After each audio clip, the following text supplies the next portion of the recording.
हाय। आज हम बात करने वाले हैं BMW के ऊपर। इसके अंदर कुछ लाइटें वगैरह आ रही है, एयरबैग वगैरह की, और सीट की लाइट आ रही है, जा नहीं रही है। इसका जो बैटरी है पूरा ख़राब हो गया था इस गाड़ी का, मतलब पानी जाके इसके अंदर पानी चला गया था, मतलब पूरा वहाँ पे जो टर्मिनल वगैरह सड़ गया था, तो हम लोगों ने टर्मिनल वगैरह पूरा रिपेयर किया है। बट इसके अंदर कुछ लाइटें आ रही है, तो इसको देखते हैं स्कैनिंग करके क्या DTC क्या फॉल्ट कोड दिखा रहा है, और जो इसमें लाइट है वो किस वजह से आ रही है। इसके अंदर एयरबैग की लाइट आ रही है, और सीट बेल्ट की जो लाइट है वो इसके अंदर जा नहीं रही है।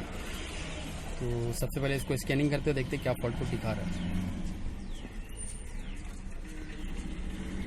देख सकते हो इसमें एक लाइट आ रही है, तो इसको स्टार्ट करते।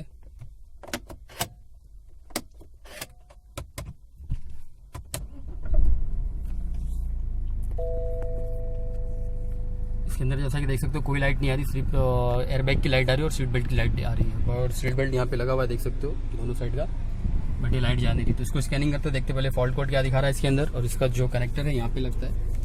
बहुत बार लोगों को पता नहीं लगता कनेक्टर का, यहाँ वहाँ ढूंढते रहते मतलब। तो देख सकते हो इसका जो कनेक्टर OBD का यहाँ पे लगता है, ये कैप लगा हुआ रहता है इसमें, ये कैप यहाँ पे आता है इसका, ठीक है। इस पर लिखा हुआ रहता है OBD, देख सकते हो यहाँ पे नीचे। इसको स्कैनिंग करते पहले अपने को इस पर क्लिक करना है, और इसके बाद लोकल डायग्नोस यहाँ पे, जैसे कि आपको बताया कॉमन जो गाड़ी मैंने स्कैन किया रहेगा यहाँ पे रहता है कॉमन अमेरिकन। तो ये जो गाड़ी है BMW यूरोपियन है, तो अपने को यूरोप में क्लिक करना है। उसके बाद यहाँ पे देखिएगा BMW, तो BMW पे क्लिक करना है। उसके बाद यहाँ पे ओके पे क्लिक करना है।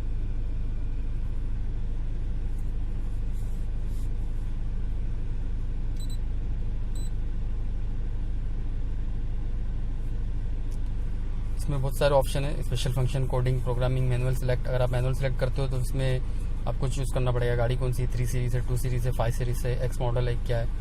अगर आप ऑटोमेटिक पे करते हो तो ये विन नंबर के हिसाब से खुद ही रेट कर लेता है इसका जो चेसिस नंबर है, ये गाड़ी कौन सी है।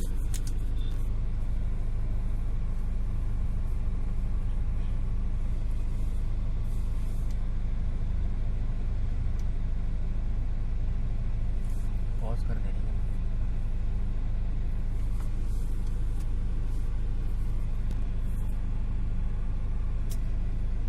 यस, तो जैसा कि देख सकते हो इसने विन नंबर ले लिया, 2009 ये सब दिखा रहा है इसके अंदर। उसके बाद नेक्स्ट पे क्लिक करना है। इग्निशन स्विच ऑन है क्या पूछ रहा है, तो यस।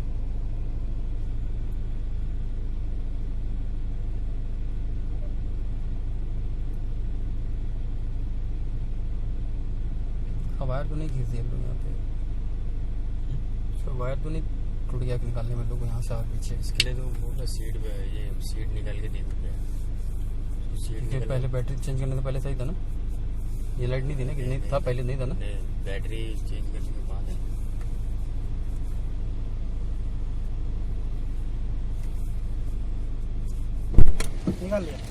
निकाल दियो, ठीक है। बोलो,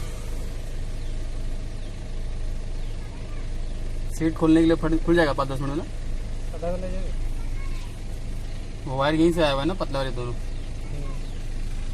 ठीक है। तो जैसा कि देख सकते हैं इसमें बहुत सारे ऑप्शन है, हेल्थ रिपोर्ट, सिस्टम सिलेक्शन। तो अपने को यहाँ पे सिस्टम सिलेक्शन पे चूज करना है, चेसिस में क्लिक करना है, सॉरी एक मिनट, चेसिस बॉडी, यहाँ पे देख सकते हो SRS पे क्लिक करना है, क्योंकि SRS की लाइट आ रही है।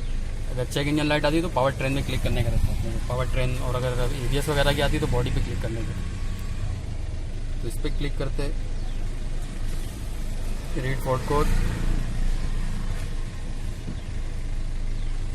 तो जैसा कि देख सकते हैं इसके अंदर लिख के आ रहा है MRS सेफ्टी बैटरी टर्मिनल, ठीक है। हिस्ट्री भी है और करंट DTC भी इसके अंदर फॉल्ट दिखा रहा है। बैटरी के ऊपर जो सेंसर लगा हुआ रहता है मेन के ऊपर टर्मिनल पे, 2 वायर का सेंसर रहता है। जैसा कि इससे पहले मैंने मर्सिडीज का करके दिखाया था आपको, मतलब वो ख़राब हो जाता है तो सीट की भी लाइट नहीं जाती और इसकी भी नहीं जाती। तो ये भी उसका ही सेम प्रॉब्लम है इसके अंदर, जो बैटरी के ऊपर लगा हुआ है। तो उसमें देखते क्या प्रॉब्लम है, उसका वायर का इशू है या वो सेंसर ख़राब है।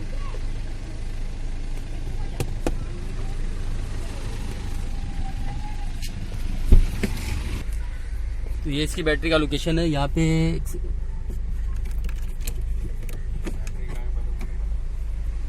ठीक है। ये जो इसका वायर है देख सकते हो, इस पर सेंसर लगा हुआ रहता है, ये सामने एक वायर लगा हुआ है।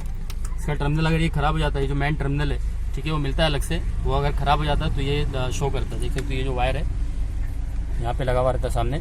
अभी आपको खोल के दिखाता हूँ मैं इसको। तो ये इसका भी फाइनली हम लोग ने चेक किया इसको मल्टीमीटर से, ये जो है इसका ख़राब है, ठीक है। जो ये सिमुलेटर है ये इसका ख़राब है। तो इसको अगर अपने को कंफर्म करना है कि ख़राब है कि नहीं है, जैसे इसमें पानी जाके बहुत दिन से सड़ जाता है, शॉर्ट बीट हो जाता है, तो हम लोग इसको ये जो डायोड से ये क्या बोलते हैं इसको, ये ओम्स की, ये इसमें लगा सकते हैं इसको, ठीक है, इसके अंदर। तो ये आपको लगा के मैं लाइट क्लियर करके दिखाता हूँ। बट ये नया डाल देना बेटर रहता है, अगर डाल देंगे तो अच्छा रहता है ये, लेकिन अभी मैं आपको सिर्फ करके दिखा रहा हूँ। ये इसको लगा देने का, यहाँ पे वायर छील के लगा सकते हो, या आप इसको कहीं भी ऐसा कट करके लगा सकते हो। हम लोग इसके अंदर लगा देते हैं और आपको फॉल्ट क्लियर करके दिखाता हूँ। थोड़ा लगाइए भाई, डालो होल में।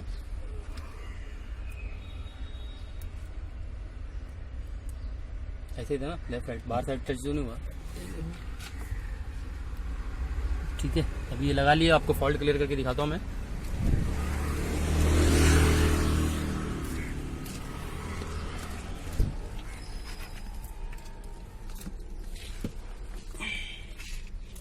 देख सकते हो अभी ये हिस्ट्री के अंदर आ गया।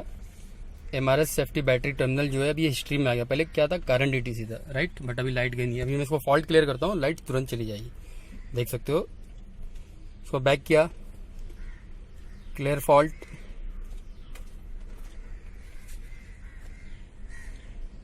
इग्निशन ऑफ करने बोल रहा 10 सेकंड के लिए। देख सकते हो लाइट ऑटोमेटिकली जा चुकी है अभी, ठीक है। और यहाँ पे क्या लिखा रहा, no fault code, no DTC है। गाड़ी स्टार्ट करके दिखाता हूँ।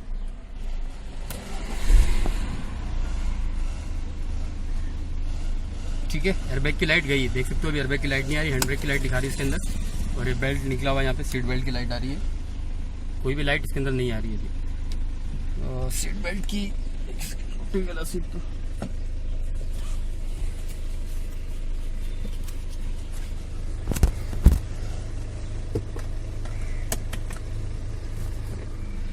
तो देखो मैंने अभी सीट बेल्ट लगा लिया यहाँ पे, राइट। कोई भी लाइट डिस्प्ले में शो नहीं कर रहा है, देख सकते हो अभी इसमें कोई भी लाइट शो नहीं कर रहा है, यहाँ पे डिस्प्ले में पूरा क्लियर है, कोई भी लाइट इसके अंदर नहीं आ रहा है। तो ये वीडियो में बताने का मकसद यही था कि अगर बैटरी इसका जो फॉल्ट दिखा रहा था, अभी ये फॉल्ट अगर दिखाता है और अगर आपके पास टर्मिनल नहीं मिल रहा है तो इसको आप ये लगा के भी कर सकते हो। जो डायोड मैंने भी लगाया है वो लगा के भी आप कर सकते हो, जो एयरबैग के लिए यूज़ होता है। बट ज़्यादा ओम्स का नहीं लगा देंगे, अगर आप ज़्यादा ओम्स का लगा दोगे तो थोड़ा डर रहता है एयरबैग वगैरह में, या कभी ग्राउंड नहीं देने का, नहीं तो ये फटने का डर रहता है। ये जो एयरबैग वगैरह कभी फट भी जाता है, बहुत रिस्की रहता है। इसलिए सही यही है कि अगर आप जो चीज़ खराब है वो डालो तो बेटर रहता है। वो तो सिर्फ मैंने आपको बताने के लिए बताया। Thank you, thanks for watching.